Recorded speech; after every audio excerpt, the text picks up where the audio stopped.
저희 기술팀의 박혜원이라고 합니다.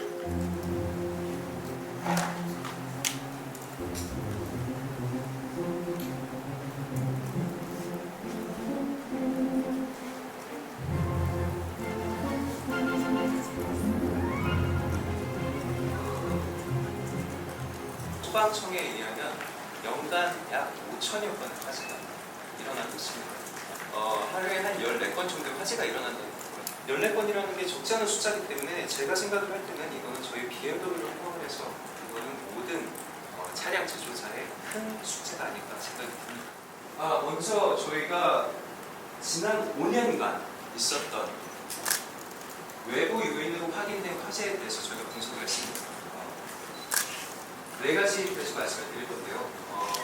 가장 먼저 외부 기기 설치, 그리고 두 번째로는 잘못된 외부 수리, 차량 관리 부족으로 인한 화재, 그리고 적지만 적은 숫자는 아닙니다. 적지만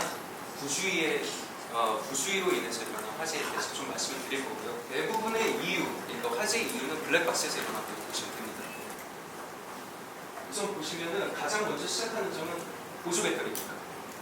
보조 배터리가 들어가게 되고요. 그리고 이제 파워 소스가 되는 전선 배선에 퓨즈 박스로 연결이 되는 부분. 그리고 이제 앞으로 카메라 쪽으로 또 선이 넘어가야 되니까 들어가는 부분, 이런 부분이 있는데요. 좀 쉽게 보여드리기 위해서 이런 다이어그램을 좀 준비를 했습니다. 파란색은 저희 BMW 제품이라고 보시면 됩니다. 이 빨간색 부분은 이제 외부 기기가 어떻게 설치가 되어 있는지를 좀 보여드리는 건데요. 이거를 보면 어디가 잘못됐다라고 말씀을 드리긴 좀 지금 상태에서 좀 어려운데요. 아까 보여드린 보조 배터리가 들어갔고요. 파워 배선이 퓨즈 박스를 지나서 뒤에 카메라로 연결이 되고요. 그리고 당연히 앞에 카메라로 연결이 됩니다. 그러면 이게 왜 문제가 되는지 다음 실험 영상을 좀 보여드리면서요. 설명을 좀 드리도록 하겠습니다. 이거는 이제 가장 큰 원인 중에 하나인 배선이 불이 붙는 모습입니다. 이제 이 배선들 같은 경우는 제가 조금 더 디테일하게 말씀을 드리는데요. 보시다시피 지금 퓨즈가 달려있으면 위에 또 이렇게 2차적으로 화재가 날 수가 있는 부분. 그리고 이제 전류가 낮은 용량의 배선.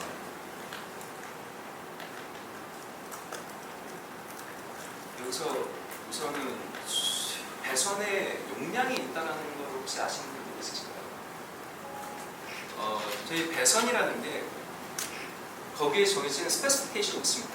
거기에 정해진 용량에 대한 스페시피케이션이 항상 있고요. 이거는 사용된 배선의 길이, 그리고 거기에 흐르는 전압에 따라서 특정된 배선의 그 용량이 있고요. 이 부분은 누구나 쉽게 다가갈 수 있는 인포메이션이기도 한데 많은 사례들을 봤을 때 이런 게 하나도 이제 준비가 안 된 상태에서 차량이 지금 인스톨이 된 경우가 굉장히 많았습니다. 그래서 지금과 같은 이런 화재들이 일어날 수 있는 부분입니다. 그러면 이런 용량이 없는, 지금 여기가 어떤 부분인지 말씀해 주실 수 있으실까요? 혹시 지금 저희가 차가 옆에 있기 때문에 좀 말씀을 드리고요. 문 열어도 되는 것 같죠? 이 부분입니다. 이 위쪽 헤드라이너라고 하는데요. 이 위쪽 부분은 배선이 들어가는 모습입니다. 그리고 이제 배터리가 뒤에, 저희 차량은 배터리가 보통 뒤에 달렸기 때문에 뒤에서 배선을 연결을 해서 앞에 카메라, 그리고 뒤에 카메라, 그리고 이제 정션 박스라고 하죠. 이제 퓨즈 박스로 들어가는 부분들이 연결되는데요. 이것이 문제가 되는 데는 두 가지 이유가 있습니다. 당연히 지금 화재에 대해서 말씀드리고 있기 때문에 화재가 일어날 수 있고요. 이게 뭔지 아실까요? 에어백입니다. 저희 차량뿐만 아니라 지금 많은 차량들이 커튼 에어백, 이제 유리창 쪽으로 이렇게 커튼처럼 내려오는 에어백이 기본 사양으로 달려오는 경우가 굉장히 많고요. 지금 배선이 연결이 되는 부분 자체가 이렇게 길게 차량에 인스톨이 되는 경우가 대부분입니다. 당연히 화재도 문제이지만 만약에 혹시나 사고가 났을 때 저게 제 역할을 못하는 건 당연한 일입니다.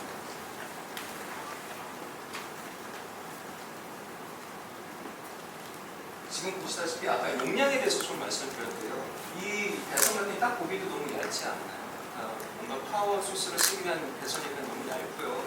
이제 그 용량을 잘못 쓴 배선, 더군다나 퓨즈 자체도 지금 연결이 안 돼 있는 상태죠. 이러다 보니까 지금 화재가 난 이런 사례를 좀 보여드리고 있고요.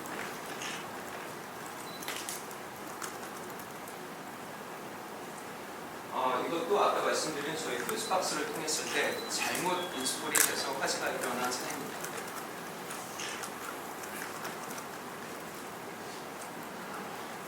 지금 보시는 영상은요, 여기 지금 여기 보이시죠? 빨간 원 안에 있는 거는 지금 아까 보여드린 보조 배터리입니다. 지금 이 차량의 경우에는 보조 배터리가 운전 중에 터졌습니다. 이제 터진 사례인데요. 배터리가 왜 터질까요? 요새 모 회사 전화기 배터리도 얘기들이 있었고, 배터리 담배에 들어가는 배터리도 얘기들이 많잖아요. 이 배터리가 왜 터지는지에 대해서 좀 설명을 드리고요. 배터리라는 것 자체가 이제 이 배터리 안에 셀이라는 것들이 존재를 하고요. 그 셀을 통한 이제 충전력, 그리고 온도, 이러한 부분에 인증 전차를 거치게 되는데요. 많은 부품이 이런 인증 전차를 안 거친 경우입니다. 혹시 인증을 거쳤더라고 하더라도 기존에 보여드린 것처럼 잘못된 인스톨레이션을 인해서 이런 사례들이 생길 수 있습니다. 이제 다음 섹션으로 넘어가면요. 이제 여기서도 동영상을 보시게 될 건데요. 보시면요.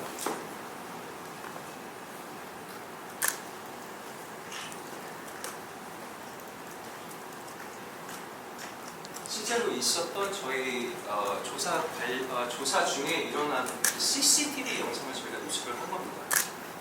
외부 업체에서 저희 차량, M3 차량이고요. 저희 차량이 수리를 하다가 이제 화재가 난 사례인데요.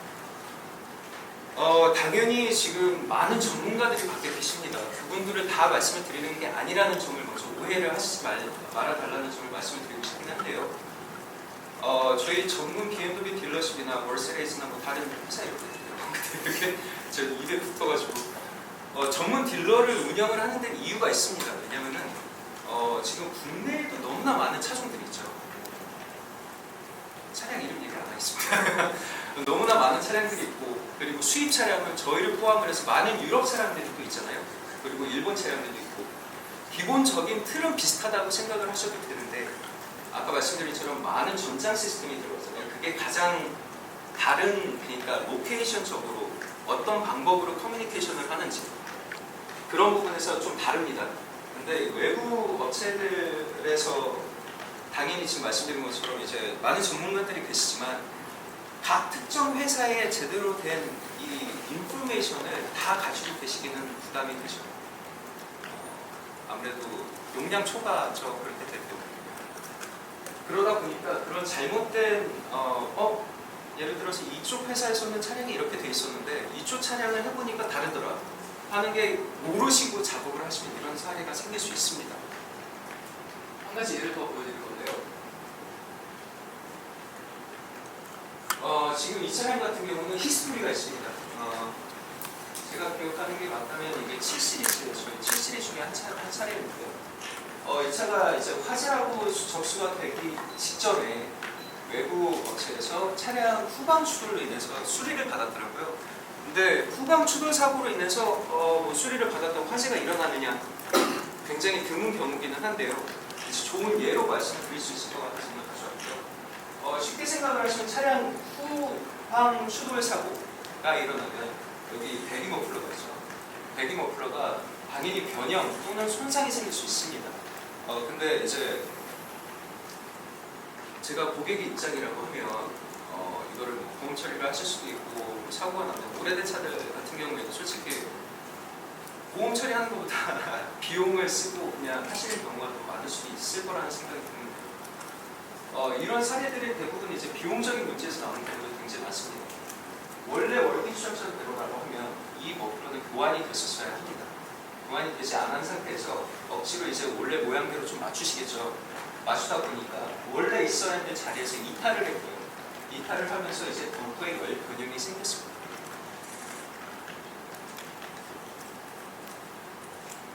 다음은 이제 튜닝적인 부분에서 좀 말씀을 드리고, 보시면 여기 뭐 뚱뚱한 애들도 좀 있고 이쪽에는 여기는 아무것도 안 붙어있는 부분이 있죠. 이 보시는 부분이 이제 촉매기, 이제 페르데르 카메라라는 파트인데요. 이제 내연 방지 장치죠. 매연 감지 장치인데 저게 환경법적으로는 당연히 맞습니다. 환경법적으로 필요해서 들어간 파트이기는 한데 만약에 저 파트가 없으면 차량 출력에는 어떤 관계가 있을까요? 생각을 한번 해보시면요. 뭐 이제 이거는 정설은 아닙니다. 정설은 아니고 차량의 구조에 따라 좀 다른데 약 10% 정도의 출력을 상승시키는 효과가 있습니다. 그렇기 때문에 굉장히 손쉽게들 많이들 하세요. 뭐 가격은 천차만별이긴 한데요. 그러면 이거를 했을 때 어떤 유용성이 있는지 뭐 이거와 함께 더불어 다른 튜닝을 또 아까 여쭤본 게 튜닝은 한 가지로 끝나지 않습니다. 이거 이제 보시면요. 저희 이 차량은 지금 제가 기억하는 게 맞으면 3,000km도 안 뛴 새 차량이고요. M3 차량입니다. 스포츠카죠.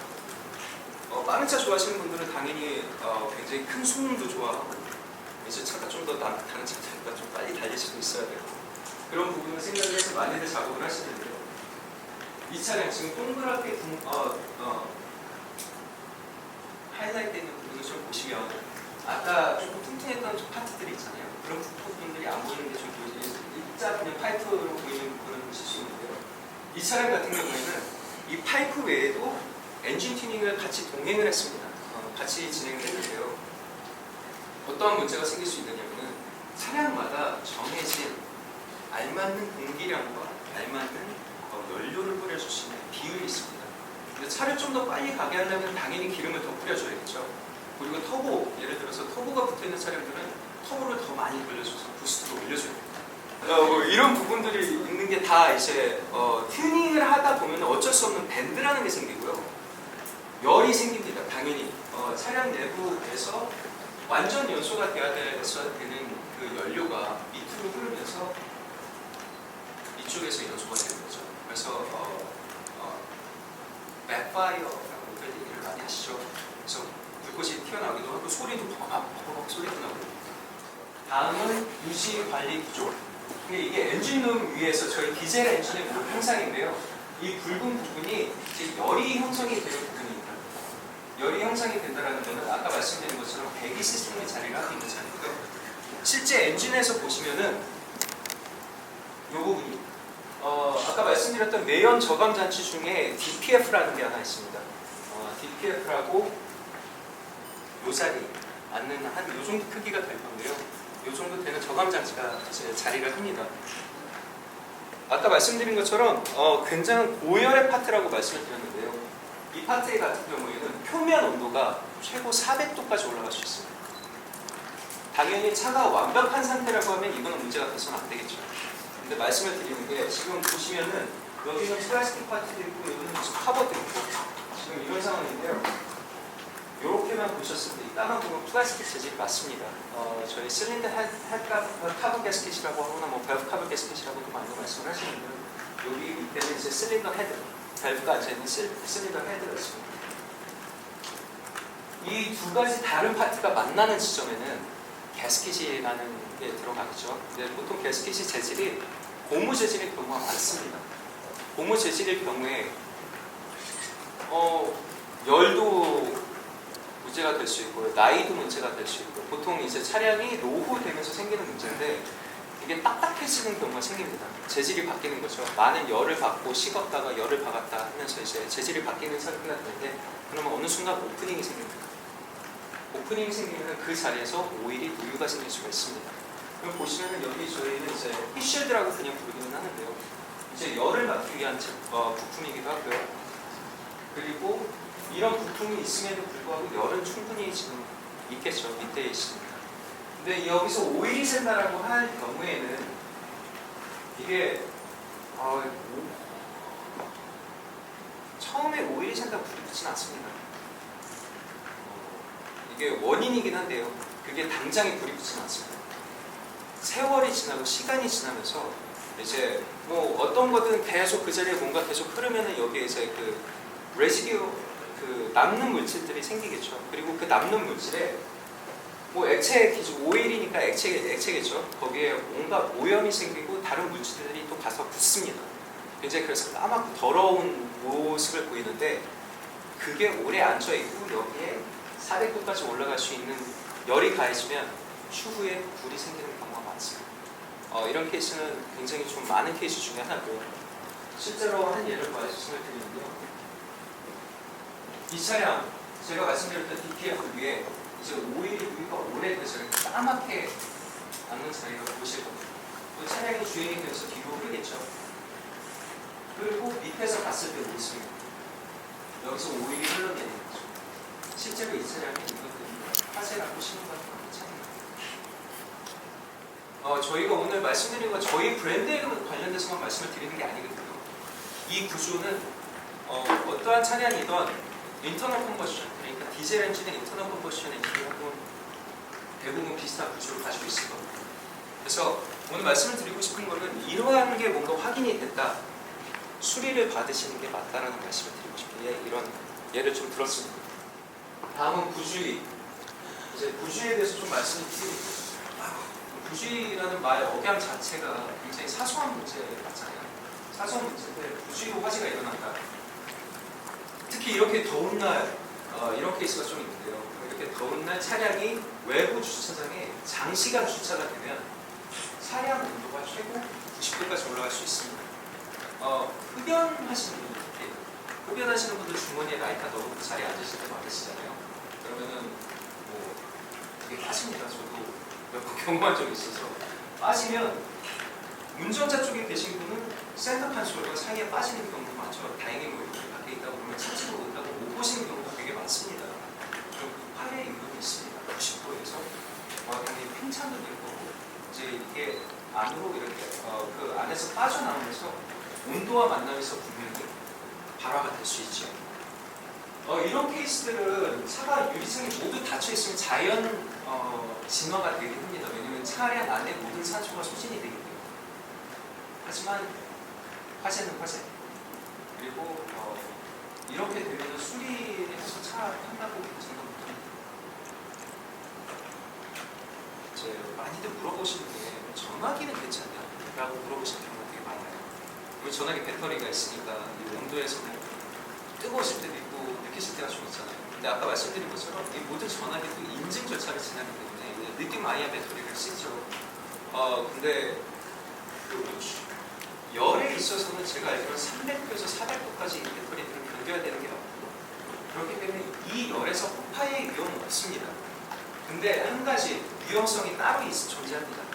따로 존재한다는 말씀을 드리는 건데요. 저도 주머니에 지금 전화기를 넣어놓고 항상 떼지를 못해서 근데 이렇게 차에 모르고 그냥 앉으실 때 많잖아요. 그러면은 제 의자하고 센터 칸솔 사이에 빠지는 경우가 있습니다. 있으면은 이제 거기에 시트 레일이라고 하죠. 의자를 움직여줄 수 있는 위치 조정을 할 때 움직여줄 수 있는 쇠로 된 이런 바가 붙어 있는데 뾰족한 부분도 있고 굉장히 날카로울 수도 있습니다. 전화기는 배터리 같은 경우, 리튬 아이언 배터리 같은 경우는 이러한 열보다도 충격이 더 위험해요. 외부에서 들어오는 충격에 의해서 폭발 가능성이 충분히 있습니다. 그래서 뭐 경험들을 하셨을 것 같은데요. 저도 몇 번 보긴 했는데 비행기 타면 의자 사이로 전원이 떨어지면 승무원들이 절대 맞지 않는 것 같아요. 그래서 되게 그 식당 가면 이렇게 신발 주는 것 같은 걸로 가져와서 이렇게 줄 서주고 왜 그러냐면 의자를 움직이지 못하게 하기 위해서요. 어디 끼었거나 손상이 생기면 비행기에서 터지면 정말 난리 나는 거죠.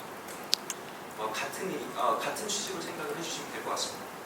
자, 이제는 화재 발생 시, 만에 하나 화재 발생 시에 그리고 냉각수 부족분과 엔진 과열 경고 이거는 다 경험해보시지 않으셨나요? 이게 화재라고 다 단정을 지을 수 없습니다.